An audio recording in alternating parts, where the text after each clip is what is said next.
Muito boa noite a todos, bem-vindos a mais uma edição do programa Biolousada. Hoje é o episódio, chamemos-lhe assim, número 79 deste programa de literacia científica que já decorre desde 2016. O Biolousada foi pensado num formato de campo em que levávamos as pessoas mensalmente numa saída de campo para falar dos recursos naturais, dos valores de paisagem disponíveis no município de Lousada, mas com a subejamente conhecida pandemia e todas as suas restrições, vimos forçados a trocar para um formato online.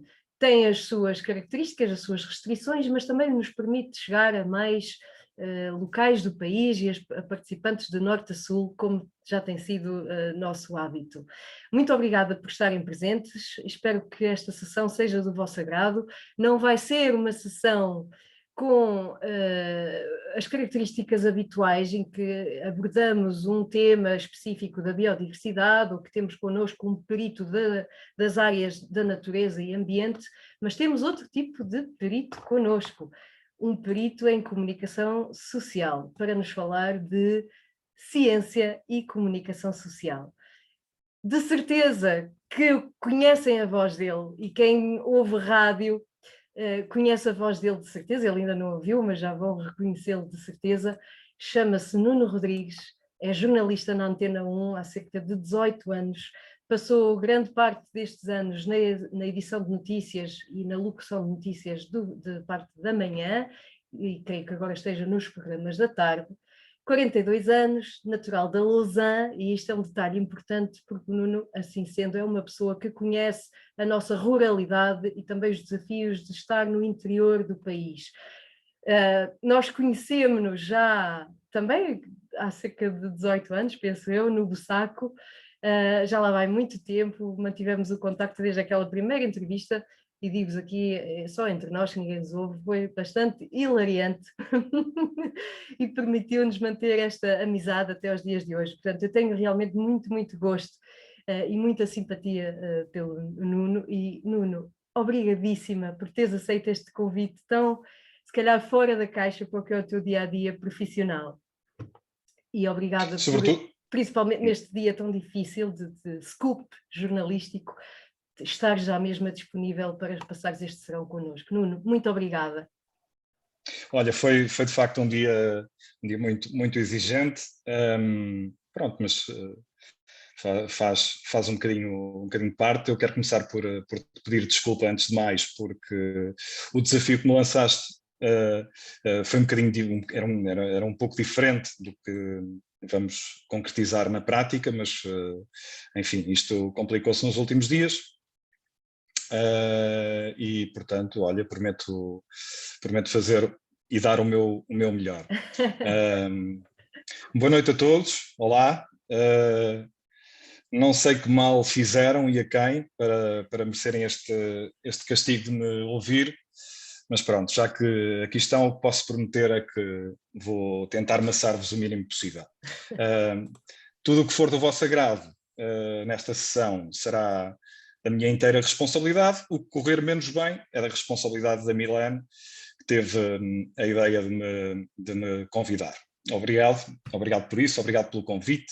Não sei o que é que te passou pela cabeça para achares que eu teria algo de interessante para dizer, mas pronto, acabas por provar que até as pessoas geniais têm ideias menos acertadas. Nós conhecemos, como disseste, não tarda 20 anos, já num contexto profissional. Quero aproveitar também para dizer que sinto um imenso orgulho pelo trabalho que tens desenvolvido, e há muita coisa que tenho seguido também através das redes sociais. Parabéns pela paixão com que abraças todos os projetos, e obrigado, porque são pessoas como tu que fazem de Portugal um país melhor. Pronto, o meu nome é Nuno Rodrigues, já levo uns aninhos de jornalismo. Nesta altura sou coordenador de informação na Antena 1, como disse a Milene. Edito ou apresento, se quiserem, os noticiários da tarde. Vou fazendo algumas entrevistas e moderando alguns debates, agora menos, mas pronto, ainda vou fazendo. Julgo que não é coincidência a Milene ter-me convidado para falar sobre a comunicação social e ciência num momento tão particular como o que vivemos. De facto, acho eu que não há memória de um período recente em que estas duas áreas tenham assumido um papel tão ativo e uma ligação tão forte como neste último ano. E a minha ideia é começar por partilhar convosco uma parte dessa experiência, ou seja, numa perspectiva mais prática e menos científica, e depois estarei disponível para responder a perguntas que queiram fazer e para conversarmos, se for esse o entendimento da nossa moderadora, claro, porque eu não gosto de ficar de moderadores a serem ultrapassados pelos convidados. Ora, é mesmo essa a ideia. Ok, então quero começar por dizer-vos que nunca na minha vida profissional pensei vir a ter tanta proximidade e, em alguns casos, amizade com virologistas, imunologistas, epidemiologistas, pneumologistas e investigadores na área da saúde de uma forma geral. E a razão é simples. Quando esta pandemia se começou a instalar, os jornalistas, os órgãos de comunicação, um pouco por todo o mundo, não só em Portugal, não tiveram alternativa senão ir à procura de conhecimento científico, do saber, e de quem no fundo nos pudesse ajudar a explicar o que se estava a passar e o que é que o futuro nos traria. Fomos, portanto, bater à porta da comunidade científica, dos institutos, das faculdades, das fábricas de ciência, e começou aí esse casamento, digamos assim, que já leva mais de um ano, sim, mais de um ano. Como têm percebido, nas televisões, nas rádios, nos jornais, não há dia em que os investigadores, a comunidade científica, não esteja presente a ajudar-nos a entender cada momento, cada obstáculo, cada novidade destes tempos conturbados que vivemos. E mesmo quando não dão publicamente a cara ou a voz, têm assumido também um papel importante na retaguarda, e isto passa um bocadinho ao lado da sociedade em geral, não é? Das pessoas, do cidadão comum, mas a verdade é que eles têm ajudado também na retaguarda a explicar, a partilhar conhecimento em particular com os jornalistas, como eu, que depois se encarregam de passar essas informações à sociedade.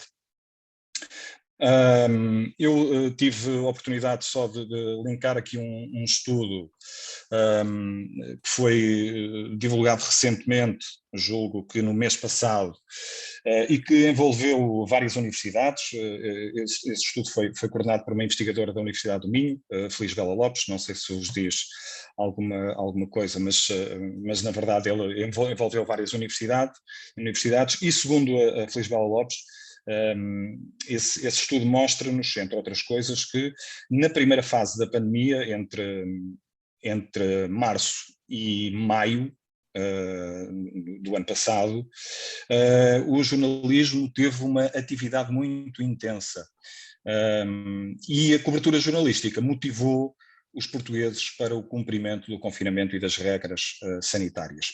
Diz-nos também este trabalho que os investigadores, os profissionais de saúde e os especialistas na área epidemiológica representaram neste período, não só nesse período inicial, mas num período mais alargado, entre 1/5 e 1/4 das fontes de notícias.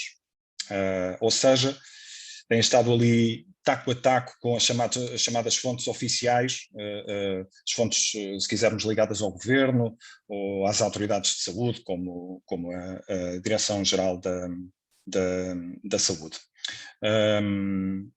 Eu não sei se estou a chegar bem, se me estão a ouvir bem. Sim, perfeitamente. Ok.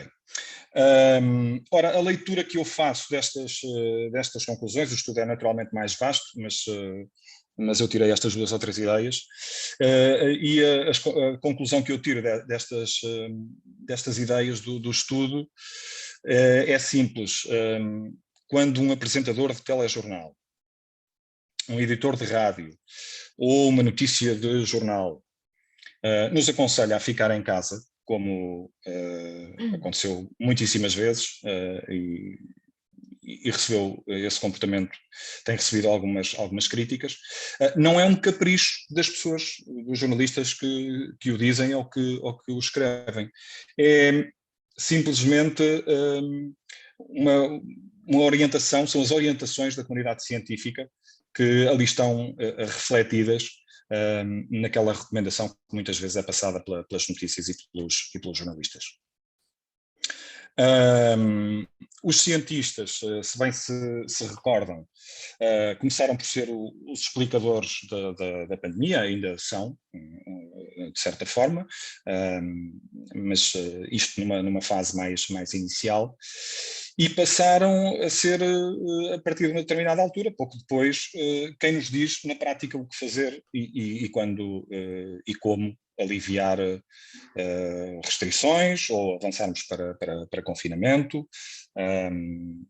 Os célebres encontros do Infarmed, de que todos devem ter ouvido falar, os encontros que decorrem na primeira fase eram semanais, quinzenais, e agora, enfim, não são tão frequentes, mas vão acontecendo, mas são um belíssimo exemplo disso. O governo e vários dirigentes políticos sentam-se numa sala para ouvir os especialistas, os investigadores, a voz da ciência, sobre os caminhos que devem ser seguidos a cada momento, e depois tomam decisões políticas, são na verdade decisões políticas, mas temos percebido isso na esmagadora maioria dos casos, são apenas a confirmação das orientações que a comunidade científica deixa nessas reuniões, nesses encontros, conhecidos como os encontros do Infarmed. Portanto, a investigação nesta área tem-nos ajudado também em termos de orientação, para além do trabalho que todos sabemos que tem sido desenvolvido em paralelo, nomeadamente com o desenvolvimento de vacinas, com novas abordagens no tratamento dos doentes, etc. Portanto, e para concluir esta ideia e para chegar onde, na verdade, eu queria, se há algo de positivo, ou pelo menos de menos negativo, em toda esta loucura, digamos assim, que vivemos, uma das coisas que eu destacaria era justamente esta interação entre a ciência, a política, a comunicação social e os cidadãos. É esta interação que nos tem guiado e que, julgo eu, bem pode ficar como exemplo para o futuro e bem pode ser, a partir de agora, seguida e explorada também noutras áreas. Noutras matérias, porque também as pessoas, e eu não sei se vocês enquanto jornalistas sentem isso, as pessoas dizem, eu já não quero ver mais notícias, eu estou muito cansada ou cansado de ouvir Covid, pandemia e todos os medos e todas essas emoções que estão a ser, de certo modo, eu não queria dizer isto, veiculadas pela comunicação social, porque não é esse o vosso papel de veicular emoções, mas veiculam informação que naturalmente tem repercussões naquilo que as pessoas sentem, e neste caso até numa sensação de medo, que é algo novo, não é? Na nossa forma, enquanto cidadãos, de nos relacionarmos com a comunicação social. Do ponto de vista do jornalista, como é que tem sido esta experiência de veicular novas emoções sociais? Olha, numa primeira fase foi aterradora, porque os jornalistas são pessoas, embora às vezes não pareça, mas são pessoas e ficaram num determinado momento tão ou mais assustados que a sociedade. Portanto, também foi difícil gerir também isso e, sobretudo, fazer essa gestão, acumulando-a com uma tarefa que é também difícil, que é de estar a comunicar nesta altura, uma coisa que é nova, pelo menos nos nossos tempos. Tivemos outras pandemias, ou pelo menos uma pandemia recente, mas que não teve nem de longe nem de perto a dimensão desta. E, portanto, estes também têm sido tempos de descoberta para nós. Referiste a uma coisa que me parece interessante também explorar, porque eventualmente algumas das pessoas que estão connosco ou já ouviram ou também partilham desse sentimento. Nós temos muitas pessoas e temos perfeitamente essa ideia a dizer que estão cansadas, que estão exaustas de notícias, por vezes dizerem que não querem ouvir mais falar sobre a pandemia, que se está a exagerar, mas a questão é que isto tem dominado todas as agendas e tudo o que é mediático nesta altura está relacionado, infelizmente, com a pandemia. Portanto, não há muito por onde fugir. E depois há uma questão que é muito relevante.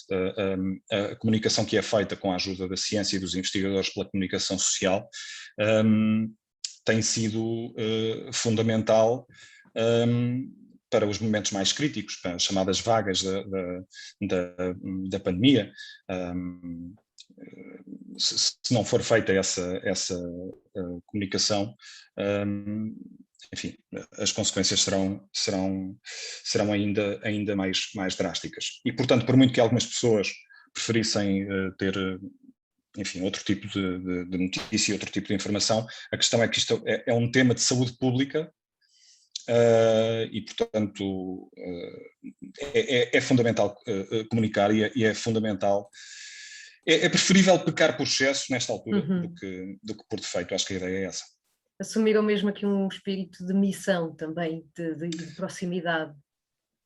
Pois, o que não é muito, se calhar, recomendável no jornalismo, nem devia ser a prática, mas, mais uma vez, a ideia de que estamos perante um problema de saúde pública que nos afeta a todos, sem exceção, de uma forma ou de outra. Enfim, levou também o jornalismo a assumir um bocadinho essa missão, muito por influência, e eu referi isso há pouco, muito por influência também daquilo que nos é passado, não só pela área política, mas também pelos investigadores e pelos cientistas. Tu fizeste um comentário muito interessante a dizer, mas nós jornalistas também somos pessoas, obviamente que são, mas chega-nos a nós, eu não sei se é um mito urbano, mas chega-nos ao comum cidadão, que não é da área da comunicação social, de que os jornalistas de informação não são entertainers, portanto não devem expressar essa proximidade, essas emoções com o público, devem relatar factos. Não sei se isso faz parte da vossa profissão, formação profissional, ou se é de facto um mito urbano. A verdade é que assistimos... Faz? Então, é verdade. Faz, ok. Pronto, mas assistimos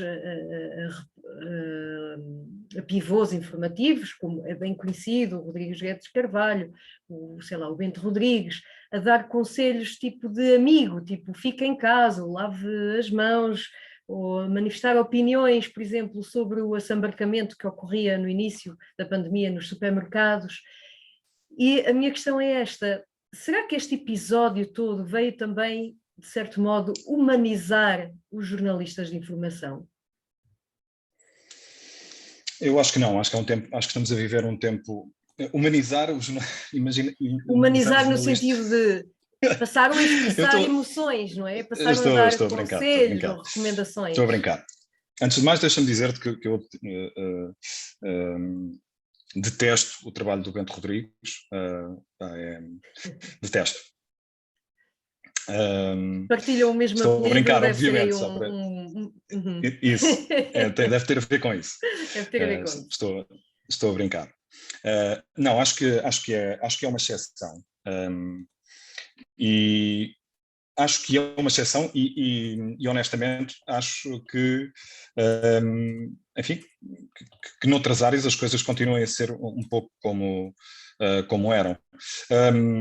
De facto, foi assumida aqui uma missão mais sentimental, porque também se percebeu, julgo eu, que era por aí que se chega mais facilmente às pessoas. Uhum. E eu acho que nunca há a noção de que nunca foi tão fundamental como agora, numa crise destas, chegar às pessoas e passar-lhes informações que são essenciais para todos nós, porque mais uma vez vamos parar à questão da saúde pública. Estamos perante um problema em que se uma parte da sociedade não seguir aquela que é a recomendação dos cientistas e das autoridades de saúde pública, isso vai trazer um problema para toda a sociedade. E daí eu achar que nesta altura e neste contexto fez sentido quebrar esse nosso compromisso de não misturar sentimento com informação. Acho honestamente que foi uma exceção justificada pela necessidade e pela particularidade que uma vivemos. certa flexibilização do código deontológico, não é deontológico, sim, se código quiseres, de conduta sim. profissional, digamos. E deontológico também, sim. E deontológico também. Uhum. Sim, mas faz sentido. E os próprios cientistas, eu já não estou na carreira de investigação, mas temos aqui vários cientistas connosco que podem também dizer isso. Cada vez mais procura-se humanizar a ciência e os cientistas para que a mensagem possa passar, porque de resto os robôs não comunicam tão bem quanto as pessoas e logo, a bem da missão de passar informação, há essa flexibilidade ou essa flexibilização do código de conduta profissional, em que se tem que realmente humanizar para que as emoções também passam. E aqui estamos a lidar com muitas novas emoções e é curioso, estamos a viver história, não é? Um ponto de viragem em diversos aspectos, e já vamos a alguns da questão ambiental, mas Nuno, queria perguntar-te também algo sobre os desafios de comunicar a incerteza, porque os jornalistas estão habituados a passar factos, mas vocês, a certa altura da pandemia, estavam a passar ilações, estão a informar sobre ciência que ainda está em construção, não há certezas absolutas. Estamos a falar da evolução pandémica, da situação epidemiológica em si, dos resultados da doença, dos efeitos a longo prazo, do fabrico das vacinas. Como é que um jornalista, com toda a vida a passar factos já concretizados, de repente, como é que se comunica a incerteza sem perder a credibilidade? Essa é uma questão muito, muito interessante e nós numa determinada fase de certa forma até brincámos um pouco com isso, enfim, dentro do que é possível ter de sentido de humor nesta altura. Eu acho que, na verdade, o que foi particularmente mais desafiante tem sido este acompanhar do processo científico ao vivo, não é? Que não é normal. Nós, enfim, muitas vezes a ciência e a produção científica é divulgada já numa fase mais avançada, com resultados mais concretos, ou seja, mais factual, não é? Dentro do que é o processo científico. E nós agora acompanhamos a ciência, estamos a acompanhar a ciência ao vivo, não é? O avanço científico ao vivo. nós estamos a viver ao vivo os efeitos secundários de uma vacina, por exemplo. Com os cientistas a trabalharem com uma intensidade, imagino eu, absolutamente louca, para tentar perceber se os casos de trombose que têm surgido um pouco por todo o mundo estão ou não relacionados com uma determinada vacina. Quando normalmente este trabalho é feito num processo fechado, não é? São feitos testes em milhares de pessoas, enfim, só depois é que acaba por vir cá para fora o resultado desse trabalho. E nesta altura as coisas estão a acontecer e estão a acontecer ao vivo. Eu estava aqui a tentar ver... estava aqui a tentar ver uma mensagem de uma das pessoas que está connosco, mas vou deixar isso contigo, senão distrai-me, eu já estou suficientemente desconcentrado e cansado. E entretanto perdi-me. A questão da incerteza. E portanto, nós também nos corremos dos cientistas e dos investigadores nessa altura e falámos sobre isso. E o que eles nos explicavam era justamente isso. Nós vamos ter de conviver com isto. Isto é a ciência a trabalhar. E uma coisa é verdade até a seguir ser provado o contrário. Não é? E por muito que estranho que seja hoje estarmos a dizer uma coisa e na semana seguinte já não ser bem assim, e isso de facto soa estranho numa circunstância normal, mas aqui é naturalíssimo porque tem de haver essa noção de que é a ciência a trabalhar. Há um discurso do primeiro-ministro que ilustra bem a estranheza que isto provoca.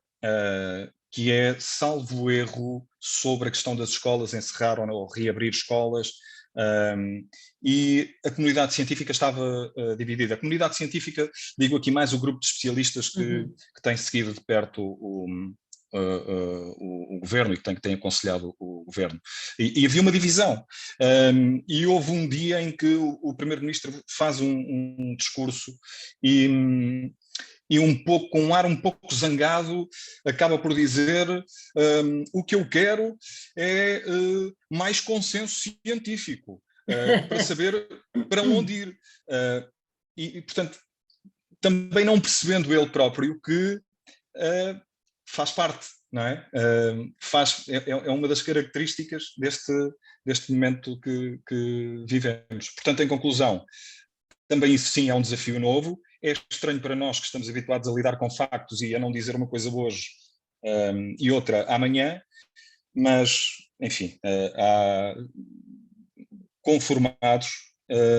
estamos conformados com isso e com a noção de que enfim, que é a ciência a trabalhar e faz parte. Sempre foi assim. A diferença é que o processo científico quase nunca é acompanhado ao vivo e agora está a ser acompanhado ao vivo. Era o que eu ia dizer, quase que as universidades e os laboratórios abriram as suas portas e estamos realmente a acompanhar o on the making, porque estes avanços e retrocessos fazem parte de qualquer processo científico, de qualquer investigação científica, só que realmente a comunidade está habituada a que sejam só comunicados os resultados finais.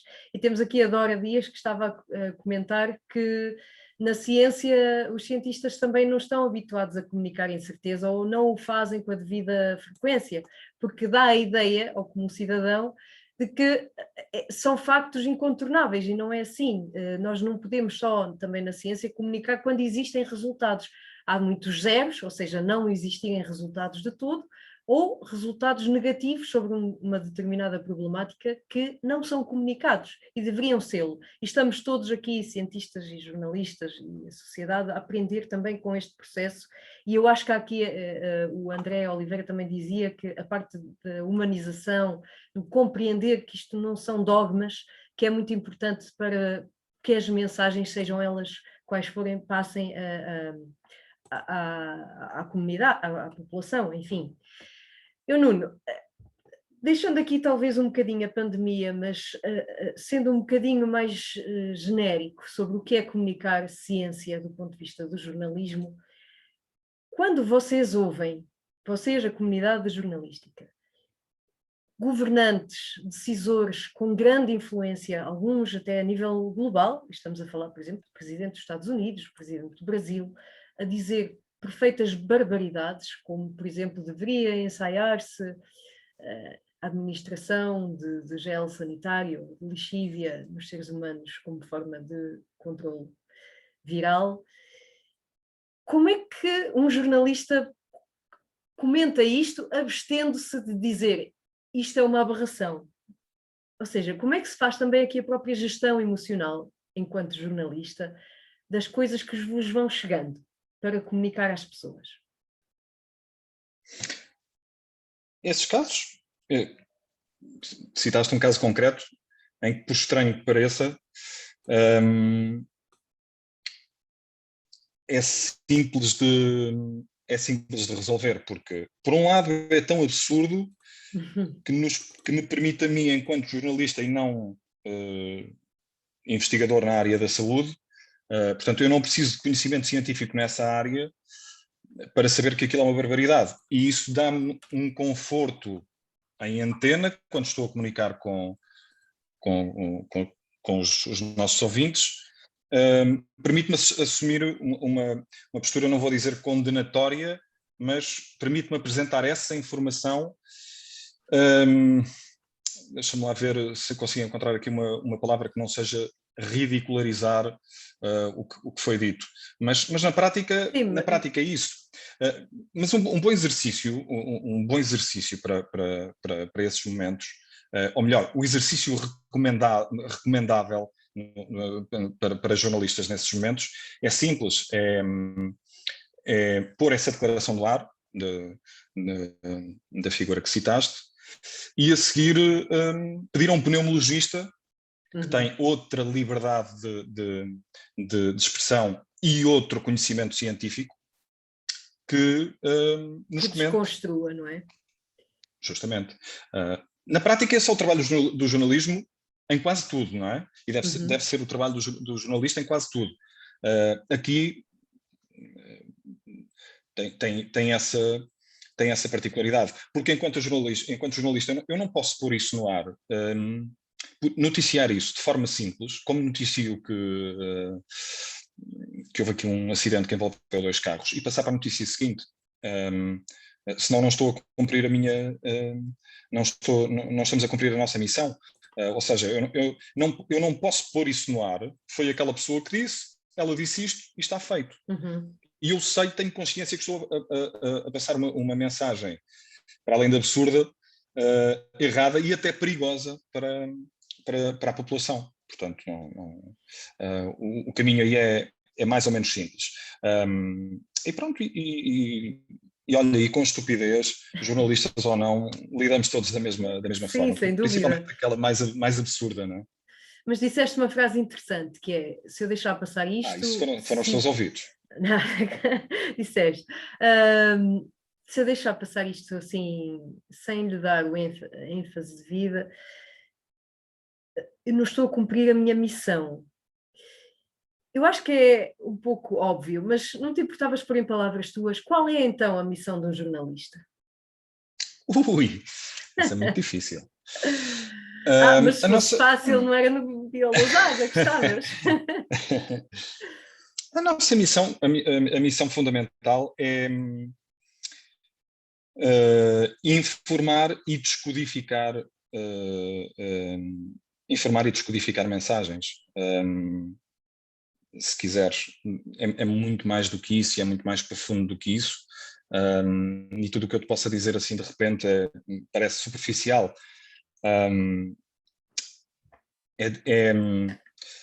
É denunciar, é investigar, é desmontar inverdades, falsidades,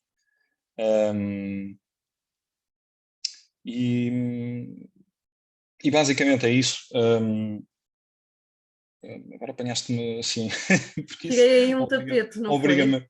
Não, tiraste porque é muito simples, com uma pergunta dessas, dar uma resposta bonita de chapa 5, daquela que nos ensinam na escola, não é? Exato. Daquelas que nos ensinam na escola. E eu acho que depois, quando tu entras na profissão e ao fim de alguns anos, há mais qualquer coisa, entendes? Há mais qualquer coisa.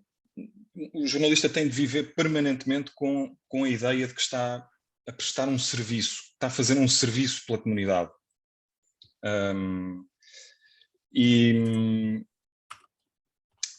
E eu acho que isso é uma das coisas que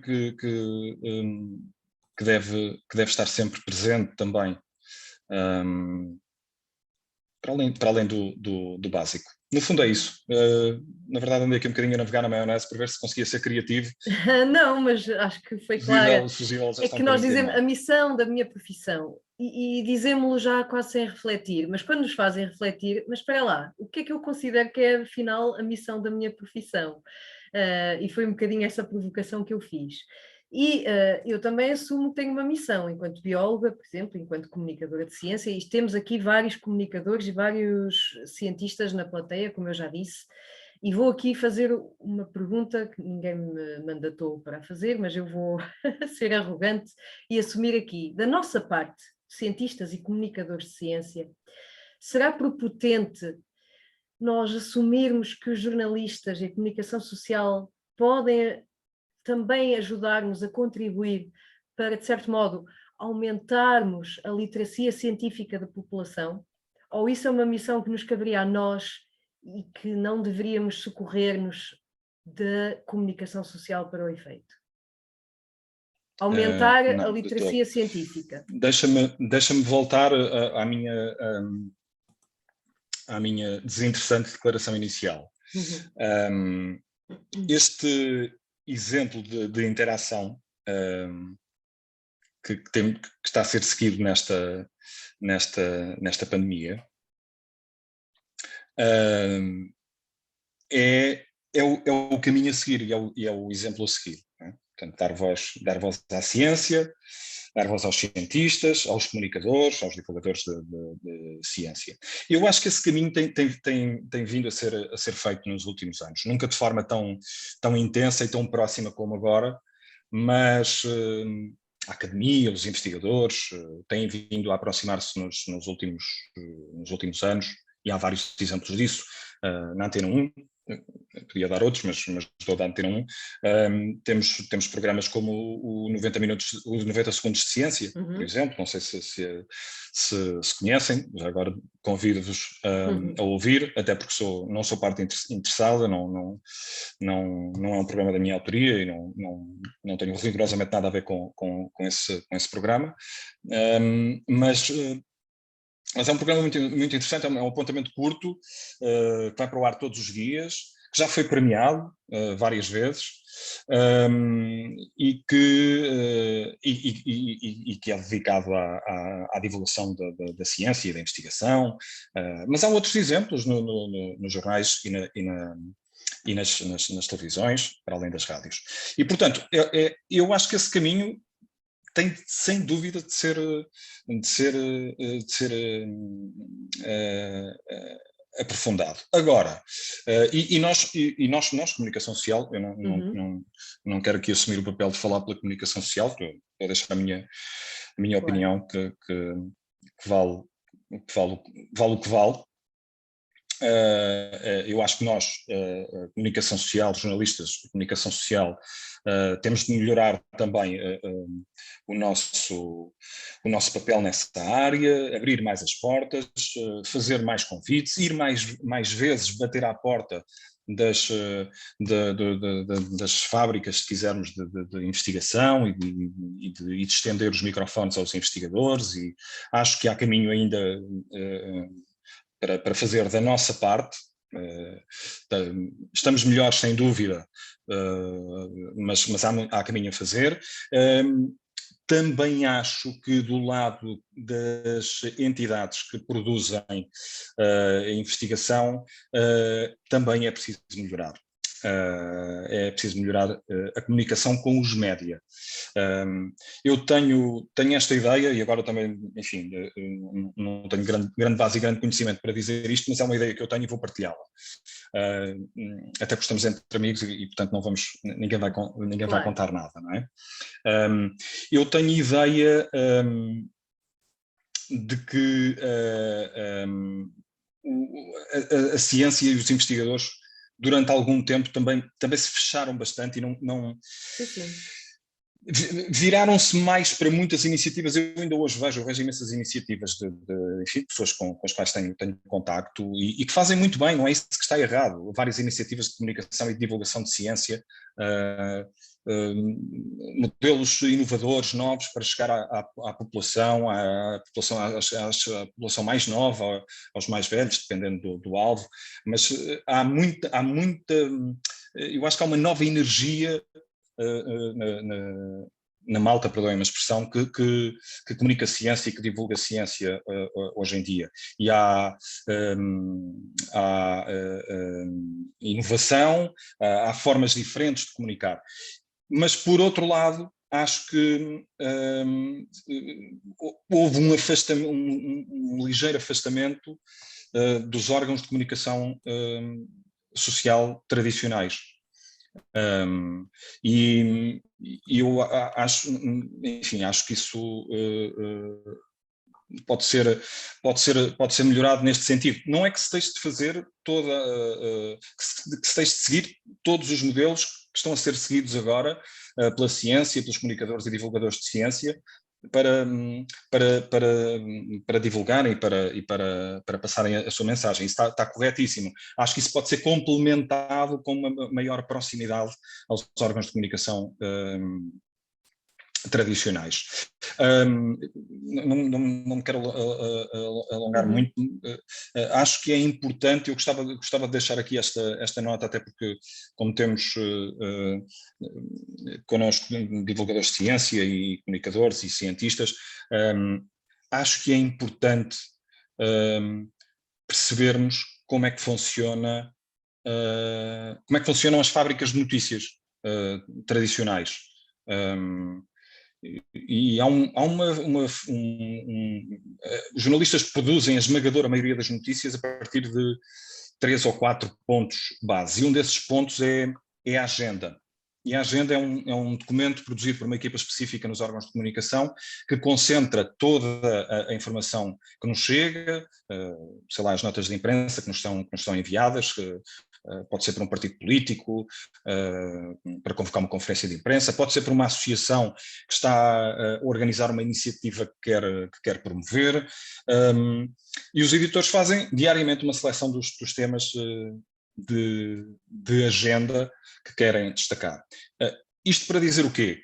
Se essa informação não nos chega, essa informação não chega, a informação do lado dos investigadores e dos comunicadores não chega aos órgãos de comunicação social tradicionais, ninguém adivinha e, portanto, acaba por se dar só essa interação quando uma das partes precisa mesmo, efetivamente, não é? Precisa de ir à procura, como os jornalistas sentiram agora na altura da pandemia. Portanto, aqui a ideia é, eu acho que os comunicadores de ciência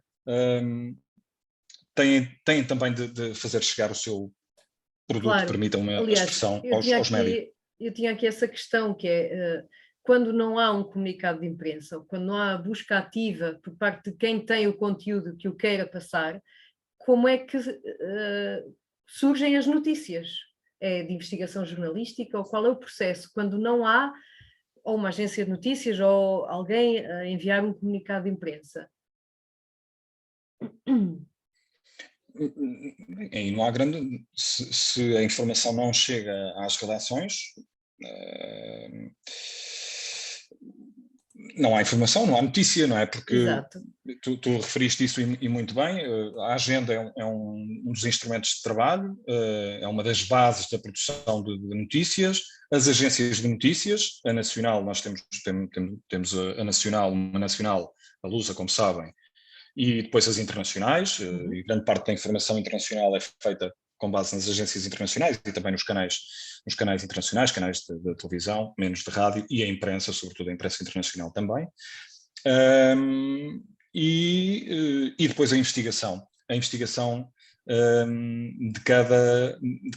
que é feita por cada redação, que é cada vez mais escassa por falta de recursos, pois, humanos e financeiros, porque hoje em dia, como em todo lado, porque hoje em dia para destacares um jornalista para investigar uma história, isso significa que esse jornalista vai estar sem apresentar matéria durante um largo período de tempo. Quando tu precisas de mãozinhas, perdoa-me a expressão, todos os dias, para pôr o essencial no ar. E, portanto, à tua pergunta, se não chegar essa informação... Pois não é notícia. Ou não é notícia, ou muitas vezes há um tema qualquer que nos leva a questionar uma determinada universidade, por exemplo, sobre se há alguma coisa a decorrer em matéria de investigação relacionada com aquele tema. E às vezes eu já descobri, não me perguntes agora, não peças agora exemplos, até porque não há nenhum recente. Também devido ao contexto, mas já descobri coisas fantásticas que estavam a ser feitas em matéria de investigação e de ciência, a ligar por curiosidade para saber se estava a ser feita alguma coisa relacionada com uma matéria qualquer. E eu tenho a certeza que se essa informação nos tem chegado antes, ela teria sido notícia antes. Ok? Portanto, ela foi notícia a partir do momento em que nos chega, porque de repente deu-se peço desculpa, deu-se um pontapé naquela pedra, não é? E olha, afinal, está aqui uma pedra muito bonita. Mas há também o reverso da medalha. Por exemplo, eu trabalho, por exemplo, na autarquia de Lousada e também trabalho a nível de ONGs ambientais e também sei que o mesmo se passa nas universidades. Às vezes tentamos comunicar e os órgãos de comunicação não publicam ou não dão cobertura àquela matéria. Portanto, agora a questão é mais prática. O que é que nós podemos fazer para escrever um bom comunicado de imprensa que chame a atenção da redação e que queira assumir aquela notícia? Quais são os segredos, se é que os há?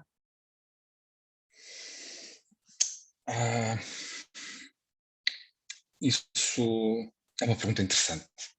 Mais uma, todas, aliás.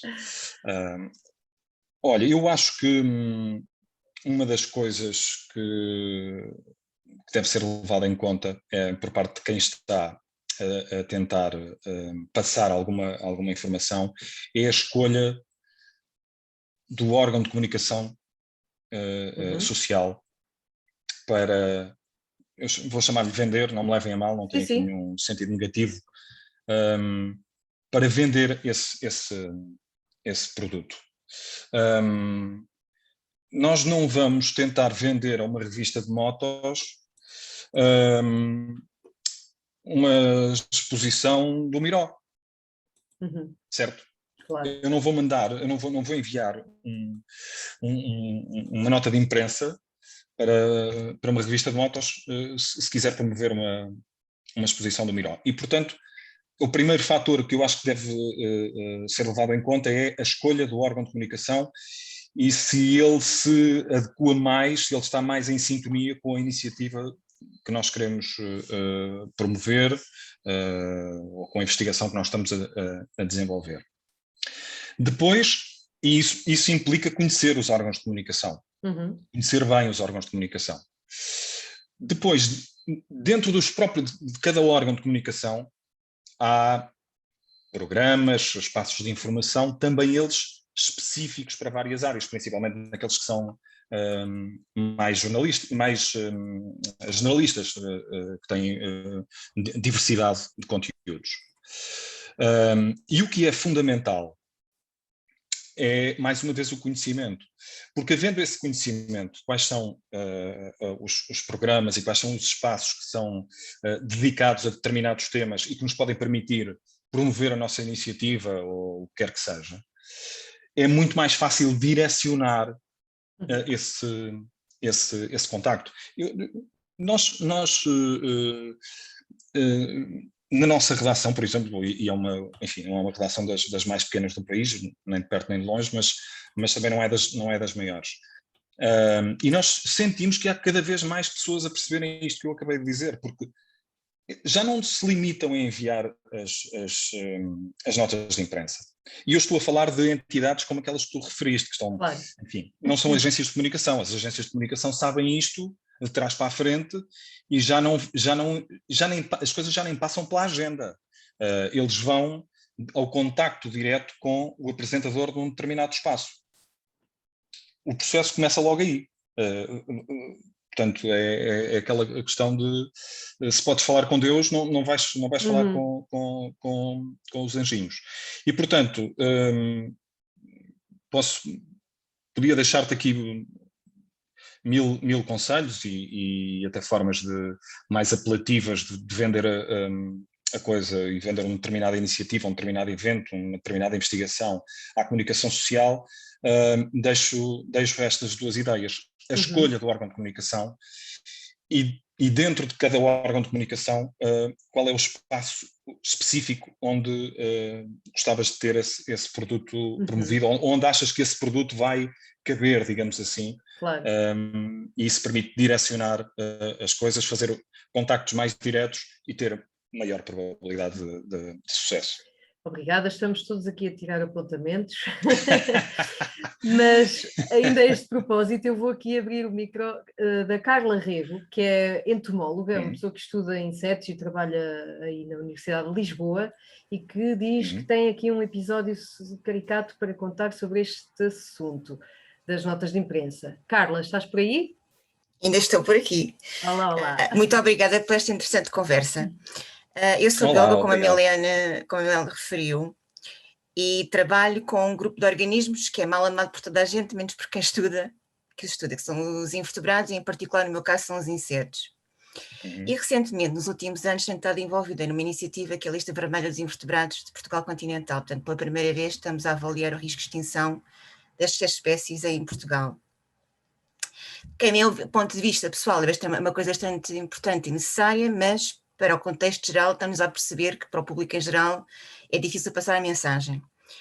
E nós tivemos, há uns tempos atrás, no início do projeto, lançámos um comunicado de imprensa que foi enviado para a lista de contactos que tínhamos, de diferentes órgãos de comunicação social, portanto, sem nenhum target específico, e ao mesmo tempo pedimos o apoio ao Gabinete de Comunicação da Faculdade de Ciências, exatamente com o mesmo comunicado de imprensa, que fizesse veicular a mesma informação.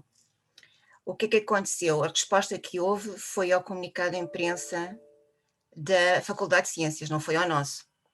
A faculdade fez alguns pequenos ajustes para ajustar a linguagem à comunicação da faculdade, e isso gerou-nos problemas internos com os nossos parceiros e com financiadores e tudo isso. Ou seja, a mensagem que passou foi crivada e não foi aquela que era pretendida pelo comunicado de imprensa original, apenas porque a escolha da fonte não foi o comunicado veiculado pela fonte original, mas foi por um filtrado por outra entidade. O segundo caso que eu queria aqui falar foi, mais tarde, a mesma circunstância, um comunicado de imprensa que seguiu às cegas, para diferentes órgãos de comunicação social. Recebemos alguns contactos de jornalistas de alguns meios de comunicação, sobretudo da imprensa escrita, que nos pediram coisas que fossem únicas, novidades mesmo. E neste contexto o comunicado tinha a ver com um encontro nacional que havia no âmbito do projeto, em que nós íamos divulgar as primeiras informações. E eu expliquei aos colegas jornalistas que me contactaram que o evento ia ocorrer daí a 2 dias, e portanto que eu não podia estar a veicular informação antes do evento estar a ter decorrido. Portanto, era uma coisa que era do evento próprio. E esses colegas recusaram veicular informação, portanto, para eles não tinha interesse. Em contrapartida, em resposta ao mesmo comunicado, recebi um telefonema de uma pessoa que trabalha na Lusa, que teve uma conversa super interessante comigo e que fez um comunicado e a partir daí os outros órgãos de comunicação, desde a Bola a uma série de outras coisas, foram buscar o comunicado, a informação toda ao comunicado da Lusa. Portanto, às vezes aqui a partir da Lusa, não é? A partir da Lusa. Até aí todos eles recusaram a partir do momento em que não havia tipo aquela cenoura exclusiva, a cenoura exclusiva que tinha que ser divulgada. Ok, obrigada, Carla. Nuno, queres nos comentar aqui estes 2 episódios? São realmente situações recorrentes para quem tenta comunicar deste lado, assuntos que, enfim, para quem os trabalha são muito importantes, mas se calhar na opinião pública e até na jornalística podem não sê-lo. Qual é a tua análise profissional deste tipo de situações? Olha, eu depois vou pedir à Carla para por favor, me recordar melhor o primeiro, porque pá, não levem a mal, desculpem, mas já são mesmo muitas horas. Foi entre ter sido enviado por uma instituição de investigação ou pela própria universidade, e sendo pela universidade teve maior aceitação? Sim, pode ser coincidência, a universidade pode ter vendido, estou a usar outra vez a expressão vender sem nenhum sentido negativo, de uma forma mais apelativa, pode ter destacado um ângulo que tenha parecido mais interessante. Há várias explicações, porque há uma coisa que eu tenho muitas dúvidas, que é que tenha sido beneficiado o comunicado enviado pela faculdade pelo facto de ser a faculdade. Não me parece que isso seja assim. É óbvio que tipo, todos nós recebemos muitos e-mails por dia, não é? Enfim, eu no meu e-mail de trabalho recebo uma torrente de e-mails por dia, é normal, todos recebemos. E é normal que nós prestamos mais atenção, enfim, quando estamos a falar de entidades mais conhecidas, mais mediáticas, não sei, é um bocadinho, não é uma coisa muito propositada. Eu estou a apontar aqui probabilidades ou possibilidades que justifiquem, possíveis hipóteses que justifiquem essa diferença de tratamento, de um comunicado ter sido valorizado, enviado pela faculdade, e outro comunicado enviado por uma associação, por um grupo de trabalho, ou o que seja, não ter sido valorizado. Honestamente, em relação a isso, não sei. Até pode depender disto. Não é a mesma pessoa, num órgão de comunicação social, não é a mesma pessoa que faz a avaliação 24 horas por dia. Mesmo em momentos diferentes do dia, momentos diferentes da semana, são várias pessoas que fazem a filtragem, se quisermos, a avaliação de cada proposta que chega. E uma pessoa pode ter achado que aquele tema não era interessante e não o encaminhou, não o reencaminhou, digamos assim, e outra pessoa recebeu o outro comunicado e achou que aquilo se calhar até era interessante enfim, reencaminhou para o sítio certo. É outra possibilidade. Sim. Às vezes depende da sensibilidade de quem avalia, não é? E como não é sempre a mesma pessoa, às vezes pode não ser coerente. Claro. E também se compreende que os espaços de notícia são limitados e, portanto, tem que haver uma priorização daquilo que se quer comunicar, não é? Por cada órgão. Sim, mas isso é feito a todos os níveis e com todas as notícias, não é? Cada jornalista que faz edição de notícias pode dar esse exemplo. Eu dou o meu. Os meus noticiários têm como tempo de referência 12 minutos, às vezes, enfim, dá para passar ali aos 13, no máximo aos 14. Ou seja, não dá para dar tudo o que está a acontecer no mundo, porque senão era 24 horas non-stop de informação. Portanto, tem de ser feita uma seleção das notícias que nós queremos pôr naquele espaço. E há sempre coisas que ficam sempre abaixo da linha preta, que é o que nós chamamos de estarem... Nós até preparamos esse trabalho, nós até preparamos o trabalho para entrar, mas ele depois, com o avanço da atualidade, fica preso abaixo da linha preta, nunca sobe ao alinhamento. E às vezes acaba por não ir para o ar, justamente porque é feita essa escolha. Essa escolha é feita desde a agenda até ao momento em que o editor decide o que é que vai efetivamente para o ar ou não num determinado noticiário. E pronto, depende muito do critério de quem escolhe. Eu acho que tem a ver com isso. Tem a ver com isso. E há bocado, quando eu dizia que é importante é importante chegar, eu não digo saltar a fase da agenda, porque convém sempre enviar para a agenda, mas se conseguir enviar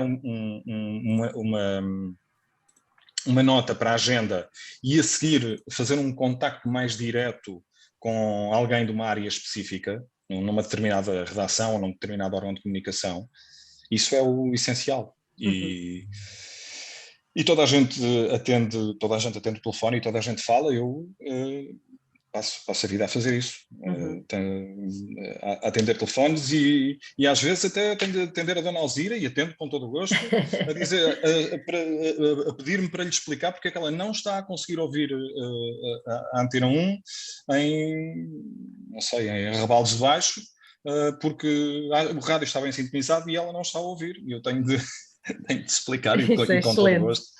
E com todo o gosto.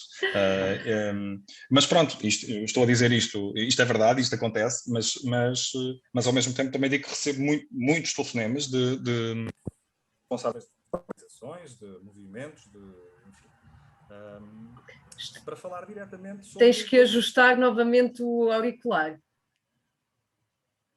Deixámos-te ouvir também. Como é que está agora? Não está muito bem. Não? Está mais baixinho o som.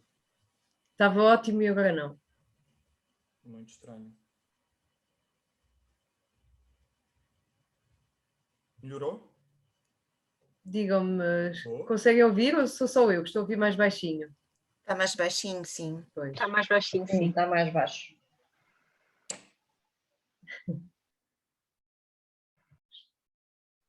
E agora, como é que está? Continua baixinho, mas foi desde o ajuste na orelha. O microfone parece estar tapado, coisa do género. Vou tentar melhorar aqui. Bom, consegue-se ouvir, só está bastante baixinho, porque se calhar nós aqui também temos que levantar o volume, se for esse. Eu troquei de fone, como é que está agora? Está baixinho. Mas foi assim de um segundo para o outro mesmo. Não percebi, desculpa. Agora está ótimo, já voltou. Ok, é que aconteceu aqui eu não fiz nada. Eu não fiz nada. Não, foi só quando ajustaste na orelha. Bom, enfim, adiante. Não, mas eu troquei de fone. Okay. Não é relevante. Sei, boa, ótimo, ainda bem, está melhor, é o que interessa. Estimados participantes, eu sei que estão aqui algumas questões no chat ainda sobre a pandemia, mas permitam-me que eu mude aqui um bocadinho de assunto, porque a noite já vai avançando e eu queria aqui cobrir aqui alguns aspectos com o Nuno ainda. Sobre como pôr isto de uma forma polida. Hoje em dia, com as redes sociais, toda a gente acha que sabe comunicar, que tem todas as opiniões, que tem ao dispor toda a informação sobre determinado tema, porque viu um vídeo de 5 minutos no YouTube. Como é que um jornalista encara esta situação em que há tanto pseudo-jornalismo, alguns mesmo fomentados de uma forma organizada, não é o Sr. Joaquim ou a Dona Maria que estão no seu Facebook privado? Há uma profissionalização desta predação do falso jornalismo. E, portanto, os verdadeiros jornalistas, como é que encaram esta situação? Mas deixa-me só esclarecer, estás a falar de grupos de pressão montados... Das pessoas individuais, por um lado, que se acham donas e senhoras da razão e fazem muito barulho nas redes sociais, que acabam por ser também redes informativas, e por outro lado a ascensão dos movimentos predatórios sobre fake news e sobre fomentar deliberadamente este ascender das redes sociais. Pois, esses que são esses grupos que são intencionais na sua forma de atuar, é a parte mais grave e são os grandes perigos nesta altura. É um dos grandes perigos ao trabalho dos jornalistas e dos órgãos de média tradicionais e de comunicação social de uma forma geral. E é delicado, é muito delicado. Podemos posso desenvolver um bocadinho mais essa ideia. Eu gostei da palavra perigo. É perigo. Faz muito sim, sentido. Perigo. É perigo porque trabalham para descredibilizar, percebes? Enfim, nestas conferências online é sempre arriscado fazer algumas considerações sobre determinados acontecimentos, Claro. quanto mais não seja porque podem estar pessoas a participar que estiveram envolvidas nesses acontecimentos, mas eu vou dar o exemplo da carta aberta que foi publicada, se não me falha a memória, no mês passado, eventualmente alguns no início do mês passado. Bom, também não é relevante, mas uma carta aberta no Jornal Público, assinada por figuras da sociedade, figuras conhecidas, académicos, que é, na prática, uma carta de ataque aos jornalistas que estão a fazer perguntas e a pedir responsabilidades ao governo quando as coisas correm mal, e uma carta em que os jornalistas são acusados enfim, de querer culpar o governo à força pela forma como as coisas estavam a correr nesta última fase mais grave da pandemia. E estamos a falar, se formos ver os nomes que estão ali, os autores daquela iniciativa, é assustador, porque estamos a falar de pessoas informadas, formadas e informadas, estamos a falar com pessoas com dimensão na sociedade, e isso é muito perigoso, não é? Porque essas pessoas também formam opinião. Elas, com aquela carta aberta, formaram opinião junto de outras pessoas, não é? Há pessoas que leram aquilo, identificaram-se com o que estava ali e pronto. E, de repente, os jornalistas não têm nada que fazer perguntas. O que é isto agora de fazer perguntas aos ministros, ao primeiro-ministro? Mas onde é que já chegamos? As pessoas vão para as entrevistas e depois não deixam o convidado falar, como se o convidado fosse para uma entrevista para fazer um discurso. Para fazer um discurso, convoca uma conferência de imprensa. Se vai para uma entrevista, é para responder a perguntas. E por isso é que é perigoso, porque uma coisa são os comentários isolados nas redes sociais, e cada um com a sua opinião, e todos somos jornalistas, todos somos biólogos, todos somos matemáticos, todos somos críticos de literatura, encontramos tudo, e ainda bem, não é? Pronto, é a liberdade no seu máximo expoente. Humberto Eco diria que são só as redes sociais a dar voz aos imbecis, mas pronto, o que é... uma coisa são estes movimentos enfim, mais soltos, outra coisa são os grupos organizados com uma determinada intenção, nomeadamente a intenção de condicionar, e por isso é que é perigoso. Por isso é que é perigoso. Foi isso que me levou a falar em perigo. Eu acabei aqui a navegar na maionese. Tudo bem. Desculpa. Eu agora ia perguntar, esses movimentos isolados ou não, ou seja, das pessoas individuais ou dessa intenção às vezes subreptícia, fazem surgir reações muito acesas nas redes sociais, inúmeras partilhas, muitas vezes de informação falsa. Portanto, vamos entrar aqui no domínio das fake news.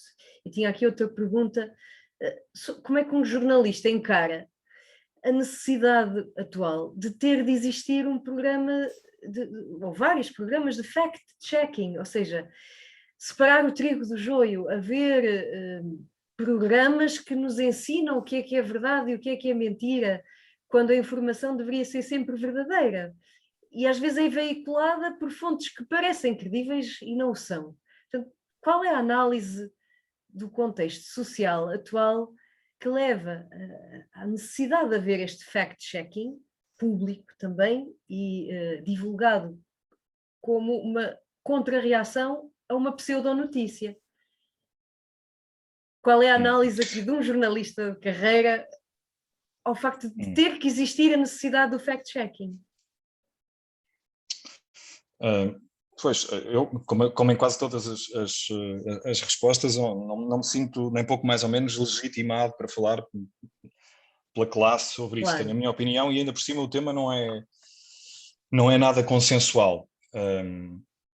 Eu acho que aquilo é apelativo, não é? Aquilo é apelativo, enfim, é uma coisa que se vê bem e que as pessoas gostam de ver. Eu, pronto, acho que tem um lado positivo, que é a oportunidade de desmontar algumas falsidades postas a circular. Tem de facto esse lado positivo.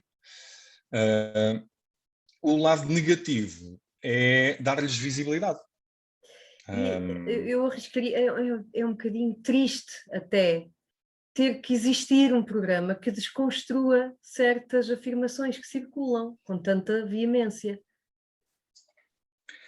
Pois, diria eu. Não é, concordo em absoluto, mas a desinformação e a notícia falsa e o boato e o diz que diz, tudo isso sempre existiu, não é? Sempre existiu, só que saiu do café, saiu da tasca.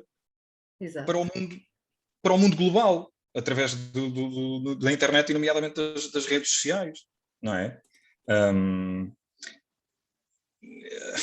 E pronto. Será este tipo de programas de verificação de factos uma forma eficaz de travar este tipo de notícias falsas? Eu honestamente acho que nem vale a pena assumir isso como missão ou ter esse objetivo.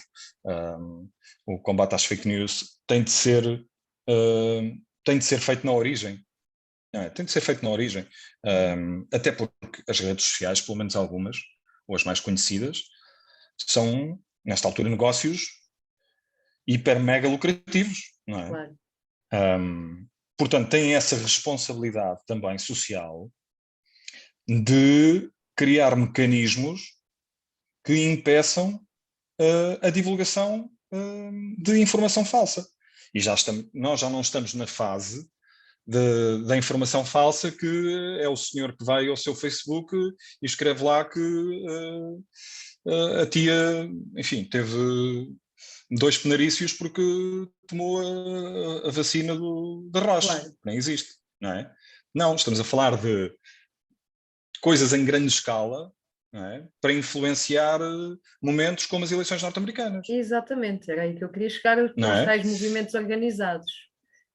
Pois, e isso, o combate a isso tem de ser feito na origem e tem de ser feito pelas plataformas que estão a ser usadas para esses grupos, não é? Não estamos a falar de coisas de brincadeira. O Facebook desta vida é uma empresa gigante, é um gigante tecnológico. Claro, bilionário. Portanto, não pode ser só ganhar o dinheiro, não é? Claro. Falando português e não ponhamos nós, enquanto comunidade, a responsabilidade toda da informação nos jornalistas. Estas plataformas têm uma corresponsabilização em desmontar este tipo de mensagens falsas, não é? Sim, eu desculpa-me a arrogância, mas eu, enquanto jornalista, eu não me sinto nada na obrigação. Claro. Eu, enquanto jornalista, não me sinto nada na obrigação de desmontar falsidades publicadas no Facebook. Não sinto mesmo. Nem sinto que seja essa a minha missão. Também não quero cair no erro de dizer isso não é um problema meu ou não é um problema nosso e, portanto, deixa andar. Não pode ser isso, não pode ser assim, porque é um perigo e se quiseres, um ataque às sociedades democráticas. E, portanto, tem de nos preocupar a todos, jornalistas ou não. Mas, enfim, eu tenho algumas dúvidas sobre a forma como o jornalismo e alguns jornalistas e alguns dirigentes no jornalismo têm lidado com esta questão das notícias falsas em particular as das redes sociais, porque acho que se passa um bocadinho a ideia de que isto deve ser uma preocupação especial nossa.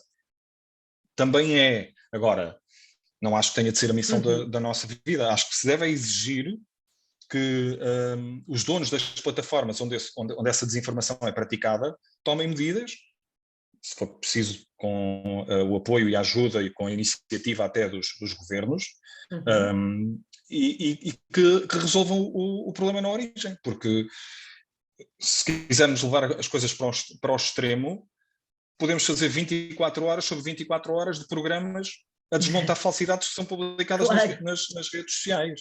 E depois há uma coisa ainda mais interessante sobre isso, que é, e aqui já, se calhar nós estamos a falar tanto do lado mais perigoso, dos grupos e dos interesses e daquilo que é feito com intenções muito, muito concretas, mas ainda há pouco tempo estive a ler um estudo, as conclusões de um estudo brasileiro, que tinha uns milhares largos de inquéritos feitos, portanto tinha ali um universo bastante razoável, e tipo, quase metade das pessoas, dos inquiridos, sabia que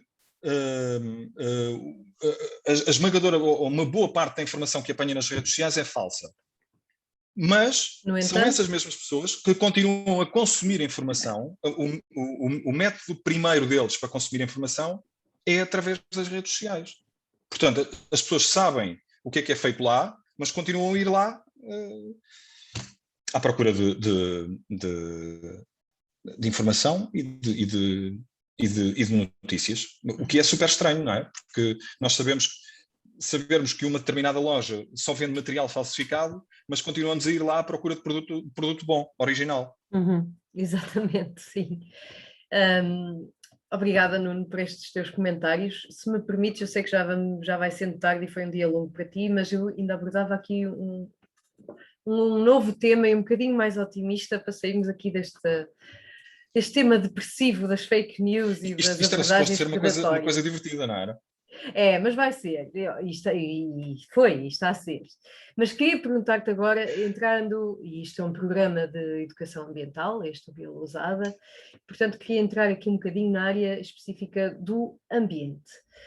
Não é novidade para ninguém que as questões ambientais têm finalmente ganho relevância e espaço de antena nos espaços públicos de discussão, como os órgãos de comunicação social. Não é que os cientistas não tenham estado há décadas a dizer o que dizem ainda hoje. Mas, Nuno, o que é que terá mudado para termos finalmente ganho este espaço, esta agenda, espaço na agenda de comunicação?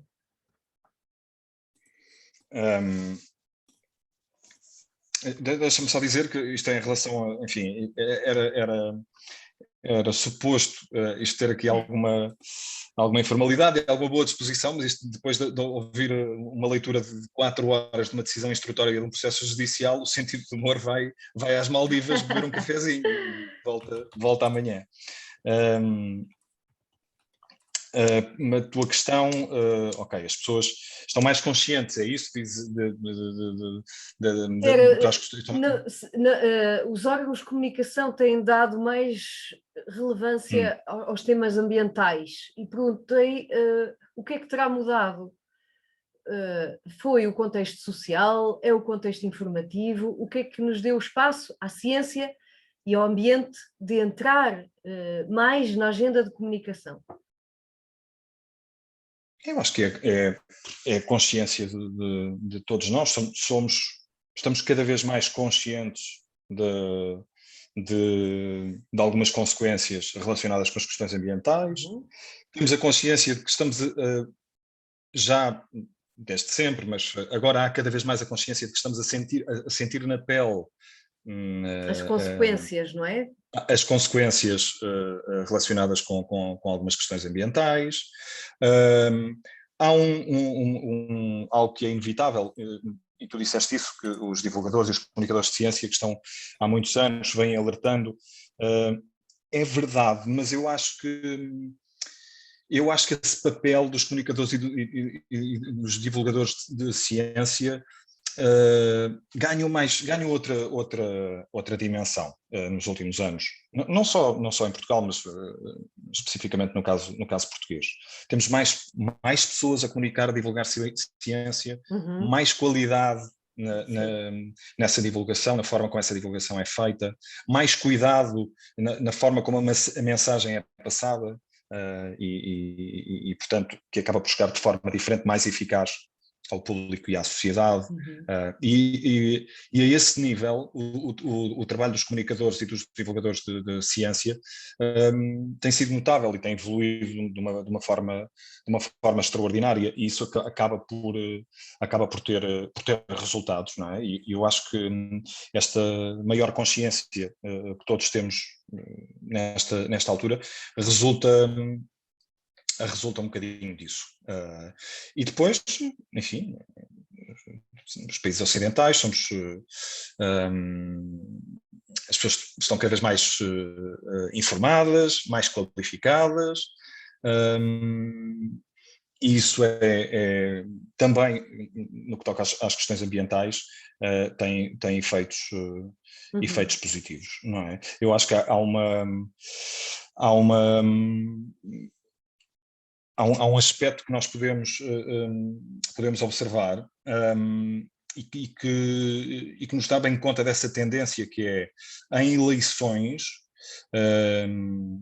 basta olhar não só, mas em particular para a Europa e para vários países europeus, os partidos ecologistas e que têm agenda ambiental e que têm preocupações ambientais, têm subido de forma muito significativa nas intenções de voto. Se nós formos ver, temos o caso português, mas temos muitos casos Europa fora que confirmam essa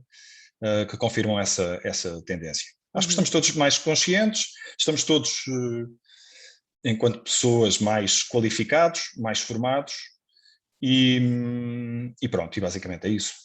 E acabaste de responder à próxima pergunta que eu ia colocar-te, que era: se tudo isto é, de certo modo, um tema que está em voga, uma moda, até uma espécie de greenwashing, ou se é de facto uma sociedade que está mais ecoconsciente e aconteceu de facto uma mudança individual de cada um de nós, que resulta numa mudança coletiva em direção à sustentabilidade e ao ambiente. Eu não tenho dúvidas de que é um caminho sustentado, ou seja, não estamos numa fase de moda ou de momento ou de contexto. Acho que é um caminho sustentável. A melhor prova, se quiseres, na minha humilde opinião, a melhor prova é o tempo que tem demorado, não é? Porque isto não explodiu de repente aqui uma consciência ecológica e não apareceu aqui um tsunami de preocupação ambiental. Isto é uma coisa que tem vindo a evoluir de forma sustentada, de forma construída, através desse trabalho dos comunicadores e dos divulgadores de ciência. Ou seja, é um trabalho com pilares, com bases, com fundações, se quisermos, falta uma palavra, não interessa. Mas tenho eu essa ideia, um caminho sustentado e não uma questão de moda, de todo. Que bom. Bom, eu aproveito este momento... Eu espero estar certo nesta minha ideia. Eu também espero, e eu partilho dessa percepção, mas nada como perguntar a pessoas de diversas áreas a ver se as percepções são idênticas, porque então poderão revelar uma verdade maior, que é, de facto aconteceu uma mudança, e eu quero também acreditar que sim, e depois de tanto trabalho e de tanto esforço de toda a comunidade científica e dos educadores ambientais também em fazer acontecer esta transformação do pensamento ecológico, chamemos-lhe assim. Olha, Nuno, esta sessão está a ser tão boa, tão má, que já estás aqui a receber desafios para ir a Lousada falar, assim que o desconfinamento for uma verdadeira realidade. Queria aproveitar este momento para os últimos minutos finais. Se alguém tiver alguma questão que queira colocar por via áudio, por favor, diga ali no chat que quer falar, porque eu vou colocar a minha última questão desta noite. E temos aqui entre nós também colegas, colegas não do jornalismo, penso eu, não sei se está aqui algum jornalista presente. Aliás, temos o José Diogo, que também dirige um órgão de comunicação local. E temos... Qual é já agora? José Diogo, tem que me ajudar. Como é que se chama o jornal? O Lousadense. O jornal O Lousadense. Obrigada, desculpe, mas realmente nós trabalhamos com vários jornais locais e agora me estava a escapar. Não faz mal, obrigado. E um beijinho. Mas estava a dizer, ok, temos aqui também trabalho jornalístico e temos aqui uma comunicadora que eu gosto muito, muito, muito, que é uma comunicadora silenciosa, que comunica com a imagem, que é uma designer, e que é a nossa designer de comunicação para a mensagem ambiental em Lousada, é a Fedra Santos, que está aqui a ouvir-nos de certeza. Aliás, foi ela que fez o teu cartaz, que tu disseste estava muito bonito, portanto tens que agradecer à Fedra. E a muito minha questão... bonito, muito obrigado pelo cuidado, fantástico. A minha questão, Nuno, não merecia. É, num mundo atual de tanto estímulo visual, de design incrível, de cenários televisivos fabulosos, de luzes, de tudo isso, qual é ainda hoje o poder da rádio, que é completamente sem efeito visual, não é? É só as vozes, o som, eventualmente a música, os espaços informativos, mas ainda há lugar para esta envolvência sonora? Aí está mais um suspiro.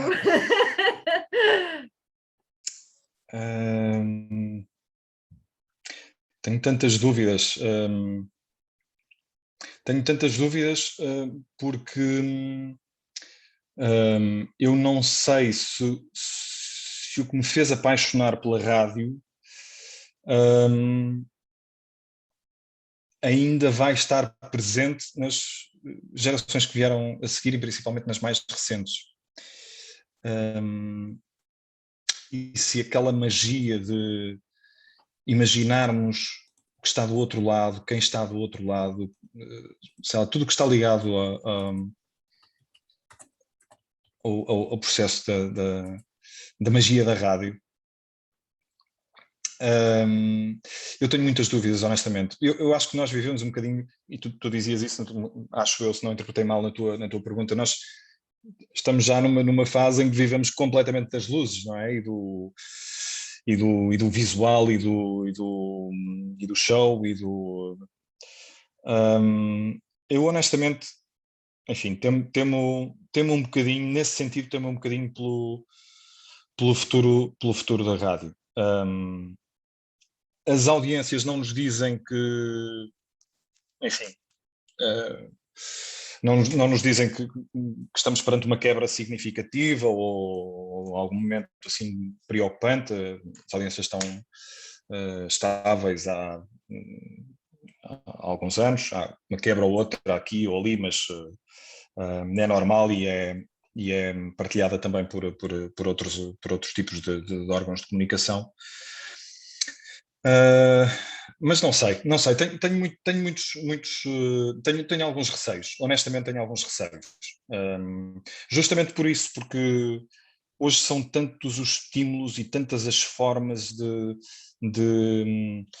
aceder a conteúdos e de ter acesso a informação e a coisas novas, e que eu receio que a rádio possa ser um pouco esquecida. Espero que não, espero estar enganado, e mais do que isso, prometo dar o meu melhor enquanto jornalista de rádio para que isso não aconteça.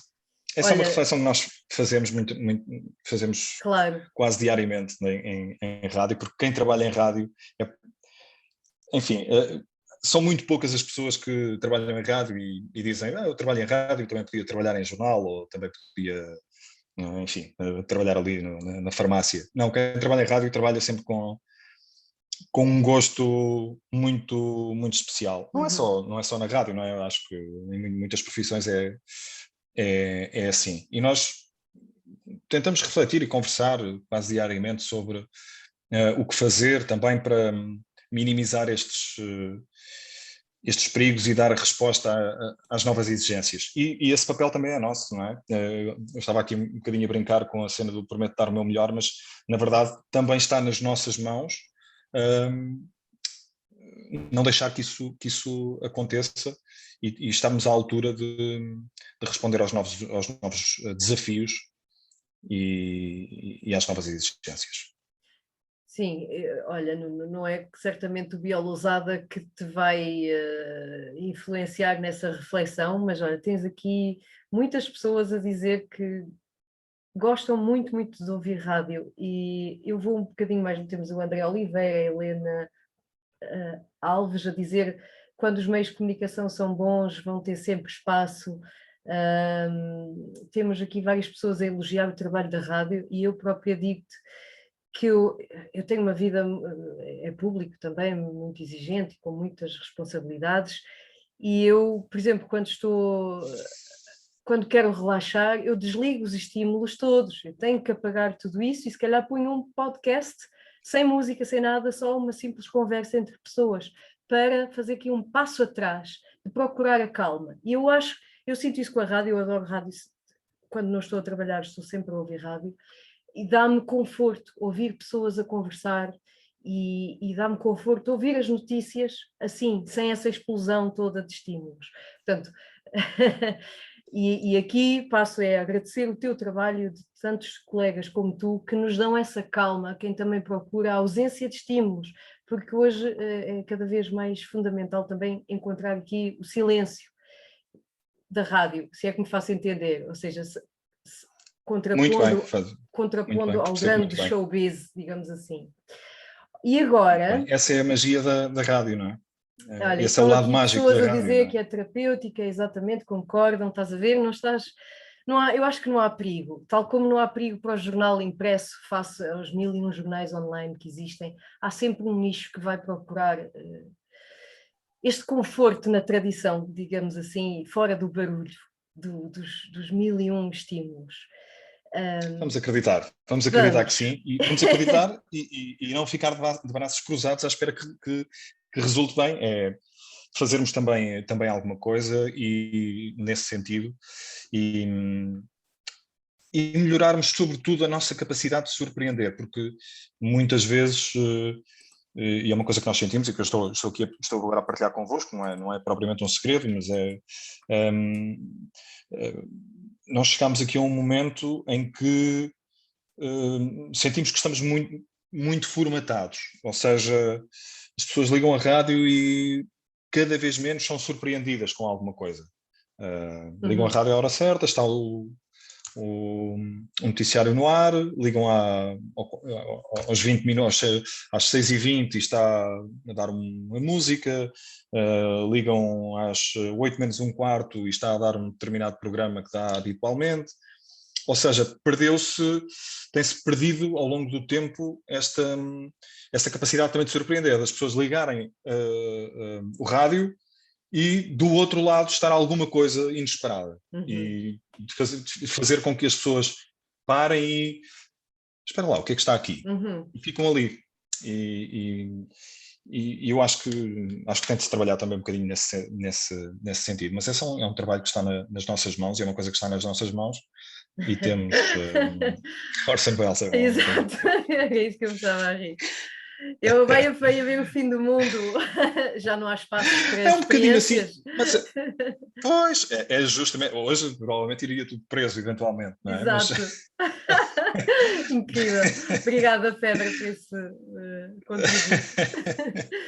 Olha Nuno, eu fiz as minhas questões, as que eu tinha, mas temos aqui um colega meu que é biólogo e é educador ambiental profissional, ele faz educação ambiental todos os dias para o público escolar, desde o pré-escolar até ao 12º ano, e que quer fazer-te uma questão. Pedro Sá, estás por aí? Olá, boa noite. Olá. Eu peço desculpas. Olá, Pedro. Tudo bem? Peço que eu vou estar a ligar a Tudo câmera, bem. mas a minha internet não está muito famosa hoje e também não queria ter grandes cortes, por isso, se não perceberem alguma coisa, também digam. Desde já parabenizar pela excelente sessão. Também dizer que, apesar das gerações mais jovens, não. E eu, pronto, posso dizer que sou um bocadinho mais jovem que o nosso grande orador. Diz lá. E que tu também, pronto. E comecei precisamente por uma rádio local e acho que a rádio continua a ter essa magia e espero que haja muitas rádios que continuem a captar os jovens também para elas. E também tive o prazer de entrevistar a Milene num programa de rádio, por acaso, e acho que é um meio que tem também que se calhar adaptar-se para viver. E a minha pergunta era mesmo um bocadinho se neste momento vocês já trabalham mesmo diretamente na área e se calhar tentam, e se calhar aqui não há uma resposta, não é? Mas se calhar tentam dar o upgrade aqui para cativar os novos públicos para a rádio, sei lá, fenómenos como a Milene falou, os podcasts, o Clubhouse, que é uma rede social apenas de som, se as rádios estão a pensar, a apostar também neste tipo de formatos para se reinventarem ou se a magia será sempre ser igual àquilo que foram e se as pessoas vão sempre procurar isso, como disse a Milene, porque eu, por exemplo, vivi muito esse mundo da rádio e acho que ele funciona assim, mas também sei que as gerações, se calhar, ainda mais novas que eu, se calhar veem isso de outra maneira e não sei se já há coisas que vocês tenham feito ou que tenham pensado ou que estejam a estudar para tentar isso mesmo. Eu gostaria de voltar a fazer rádio um dia e deixei porque pronto, as rádios locais têm muita dificuldade em sobreviver e também haver assim alguma maneira de lhes dar assim alguma força, pelo menos às rádios mais pequenas, para continuarem a sobreviver. Obrigado. Obrigada, Pedro. Obrigado, eu, Pedro, pela tua pergunta e um abraço para ti. Pois, olha, falaste aí da questão das rádios locais, é muito, muito importante. Infelizmente, ao longo dos anos, muitas que serviram de berço para foi o meu caso e o caso de centenas, milhares de pessoas que estão hoje em órgãos de comunicação social e que nasceram nas rádios locais.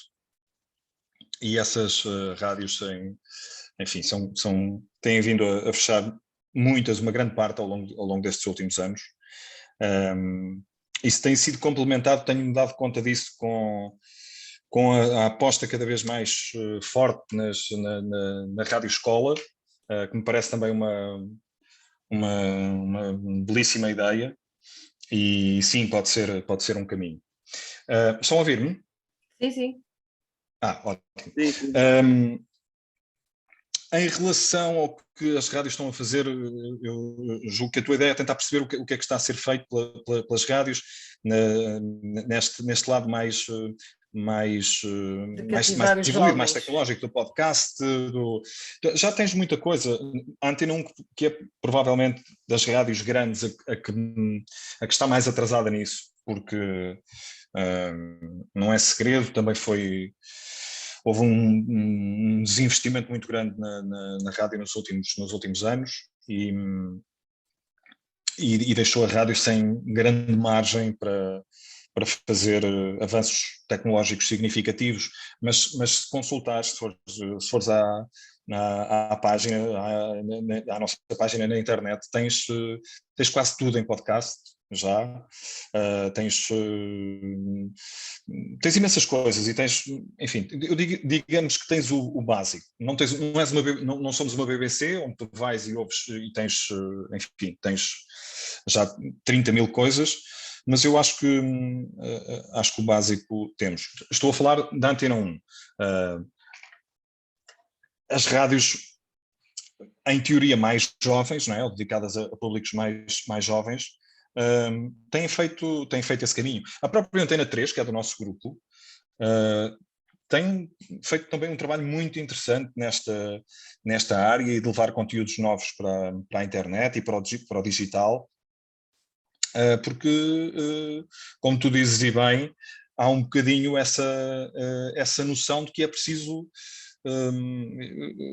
encontrarmos respostas para as novas exigências, não é? E as coisas vão evoluindo e os consumos são diferentes. Há um aspecto muito muito específico sobre o qual nós costumamos falar quando conversamos sobre os desafios da rádio, que tem a ver com a nossa irmã televisão, que é, hoje em dia, não sei se acontece convosco, provavelmente sim, acho que acontece com toda a gente, mas hoje em dia há uma grande parte da população que já não vê televisão em direto.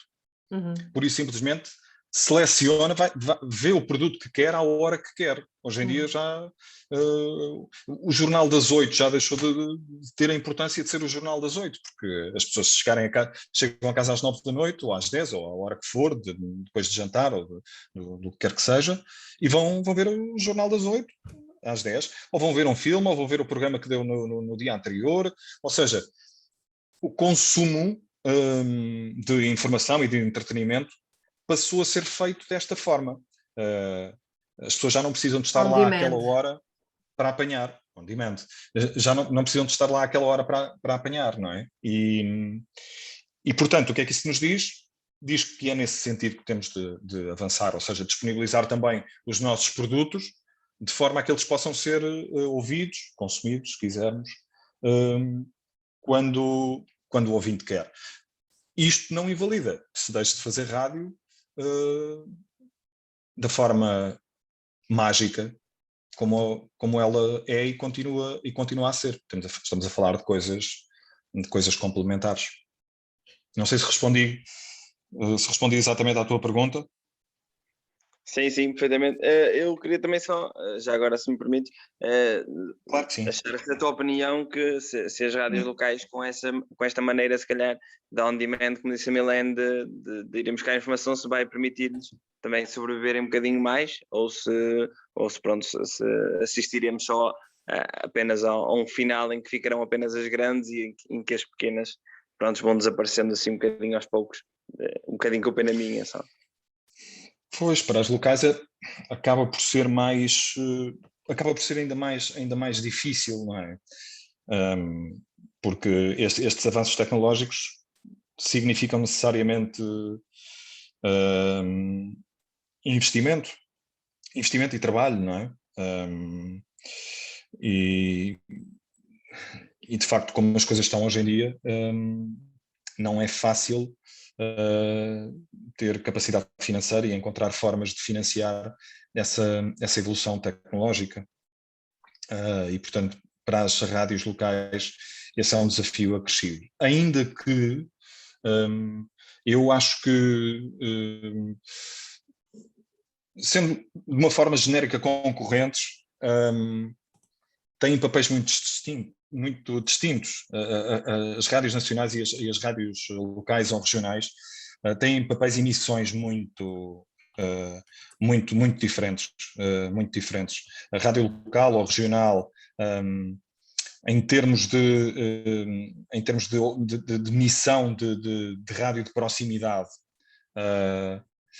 é de uma importância absolutamente fundamental e é um tipo de serviço que uma rádio nacional dificilmente, por muito que tente, dificilmente consegue cobrir. Nós na Antena 1 temos, enfim, temos uma variação de um programa que já vem de há décadas, não é? Já se chamou Tudo, já se chamou Regiões, já se chamou, enfim, hoje é o Portugal em Direto, também tem uma versão na televisão, em que, enfim, tenta dar mais visibilidade à informação e aos acontecimentos regionais, mas estamos a falar de espaços de uma hora, e as rádios locais têm a possibilidade de fazer isso quase 24 horas por dia. E, portanto, ao manterem essa aposta, estão a oferecer um produto único, que mais ninguém consegue oferecer. A necessidade do on-demand e da disponibilização de conteúdos digitais, sempre que possível, será complementar. Se não acontecer, também não é isso que vai retirar importância e que vai anular aquela que para mim deve ser a missão principal de uma rádio local ou regional. Muito obrigado. Obrigada, Nuno. Temos aqui uma pessoa a pedir-me se ainda aguentas com uma questão. Aguento, claro, mesmo a duas, última. três, Ó todas. José Alberto, todas. não quer ligar o seu micro e coloca por via áudio? Sim, é evidente, Mileno, muito obrigado. E os meus parabéns antes de mais ao Nuno, não é? Sim? Sim, muito obrigado, muito Os meus obrigado. parabéns porque pela eloquência, pela sapiência e por este bocado que nos está a dar. Oh, Nuno, eu colocava cá um bocado Gentileza uma sua, questão só. por escrito, mas acho que realmente fica melhor oralmente. Falou Eu aí muito peço bem na desculpa, porque BBC. Está-me a ouvir? eu estou a ouvir bem, sim. Ok. Colocava, há bocado falou na BBC, que é um exemplo, eu vi, está quase a fazer uma semana, portanto, de madrugada, um programa de quem, por excelência, o Sir David Attenborough, que era um documentário da BBC que se refere, portanto, a extensão, os factos. Eu recomendo vivamente e penso que é um exemplo, e penso que pessoas como o Nuno poderiam estar precisamente a apresentar programas desta índole da ciência no nosso país em horas adequadas, porque acho que nós precisamos de pessoas assim a motivar todo o auditório para estas questões que nos passam e que são cada vez mais prementes.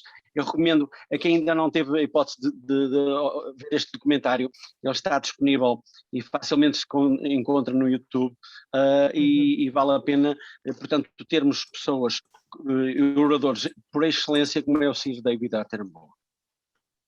Obrigado. Obrigada, José Alberto. É fantástico de facto e pronto, também temos, enfim, temos os nossos à portuguesa, temos os nossos catedráticos também, digamos assim, mas pronto, eu não sei onde é que disse que teve a oportunidade de assistir a esse documentário. Foi na BBC? Foi na SIC Notícias, à 1h39 de sábado passado. À 1h39 até às 2 e tal. Mas era da BBC? Era um documentário da BBC que passou na SIC Notícias, é isso? Exatamente, é o documentário da BBC e, portanto, um dos oradores é o Sir David Attenborough, mas aparecem vários especialistas, biólogos de várias, portanto, áreas, e é um programa fantástico, mexeu imenso comigo, eu acho que deveria ser visto em horas mais apropriadas, portanto, à 1h39 não é para qualquer um, é para os notívagos.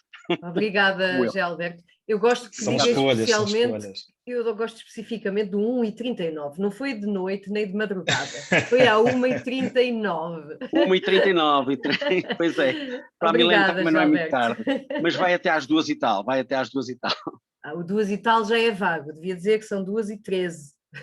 Pois. Ok.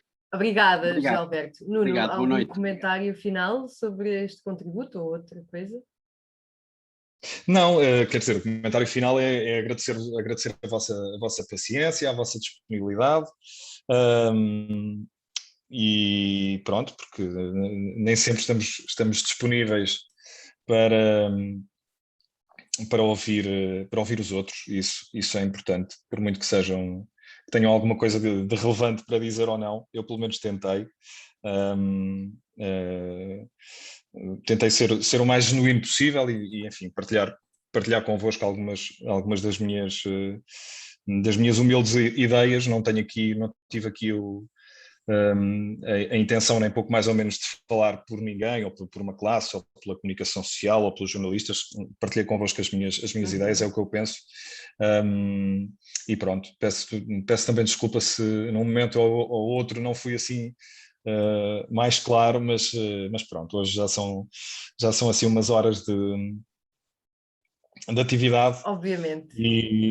E pronto, isto agora E como combinado no início, o que corresse menos bem, que não correu, para mim foi excepcional, o que corresse menos bem seria da minha responsabilidade, nomeadamente das questões eventualmente pouco claras que eu possa ter colocado.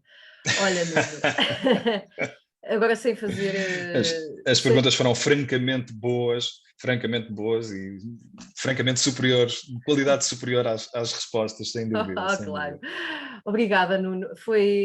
Não vou fazer aqui simpatia, ou como se diz, não vou fazer sala, foi realmente um serão muito, muito agradável de desligar dos barulhos e estarmos só a conversar e termos aqui uma plateia participativa connosco, foi mesmo muito bom. Eu adorei que tenhas aceito o convite, porque eu sei, ou imagino, das pressões da tua agenda, e principalmente quando combinámos isto não havia ainda agendado esta questão do processo da Operação Marquês, e apesar de tudo mantiveste, portanto estou-te mesmo muito grata por este serão e por todas as opiniões que partilhaste connosco, e era o pretendido, não era que defendesse ou que manifestasse as opiniões da classe, mas as tuas pessoais. Bom, deixa-me aqui vender, como tu disseste há pouco, aqui o meu peixe também. Queria dizer ainda à plateia que está presente que ainda este mês vamos ter connosco o Filipe Teles, que é um cientista político aqui da Universidade de Aveiro, que nos vai falar sobre a descentralização e o poder local, e não se assustem, o que é que isto tem a ver com o ambiente? Tem muito a ver a forma como governamos e estruturamos administrativamente um país, que consequências pode ter isso também na gestão ambiental. E agora a notícia, porque todos esperavam, e eu sei que o José Alberto em particular, que me perguntou já várias vezes, vamos voltar em maio com as sessões presenciais. Agora façamos todos figas para que o Covid nos permita isso, mas vamos no dia 22 de maio, que é o Dia Internacional da Biodiversidade, voltar a campo para conhecermos as andorinhas de Lousada. Nuno, é agora que nos despedimos. As pessoas estão aqui, portanto, se não confiares na minha opinião, podes ir ao chat, encher um bocadinho o teu ego, porque as pessoas estão a dar-te muitos parabéns. Só exageros, imagino. Não. Olha, estão a apreciar muito a tua voz, e é muito bom também colocarmos uma cara nas vozes que ouvimos na rádio. Agora não se coloca tanto essa questão, porque também os jornalistas e as vozes da rádio estão muito digitais e já é mais fácil de vermos, mas eu acho que é sempre ótimo desconstruirmos aqui que figurino é que está por detrás daquelas vozes a que nos habituamos a ouvir. Obrigada por este serão, obrigada pelas tuas opiniões. José Alberto, o link vai ser divulgado em breve, tenha calma, as andorinhas não fogem. E pronto, nada mais havendo a tratar nesta sessão. Foi realmente esclarecedora, obrigada. Fica já desde já o convite para um dia destes ires a uma sessão presencial a Lousada, não é Lausanne, que aí é a tua casa. Convite aceito. Lousada, e poderemos finalmente fazer o jantar que está prometido há não sei quantos anos. Isso é que é uma proposta irrecusável. Ora, está. Pronto, Nuno, muitíssimo obrigada, e a toda a nossa plateia que já muito depois das 11 ainda está aqui a ouvir-nos. Muito obrigada. Deixa-me agradecer claro, também o convite. Não, deixa-me só agradecer o convite, o teu convite, agradecer a vossa atenção e a vossa disponibilidade. Espero que tenha sido do vosso agrado, espero que tenha sido agradável. E continuem a ouvir rádio, mesmo que não seja Antena 1, não tem mal, mas continuem a ouvir rádio. E pronto, e é com esse desejo que termino. Boa noite a todos. Obrigado. Obrigada, é um desejo muito bonito. Eu faço a minha parte. Obrigada, boa noite a todos. Boa noite. Obrigado, Nuno. Obrigado, Milene. Obrigado, boa noite.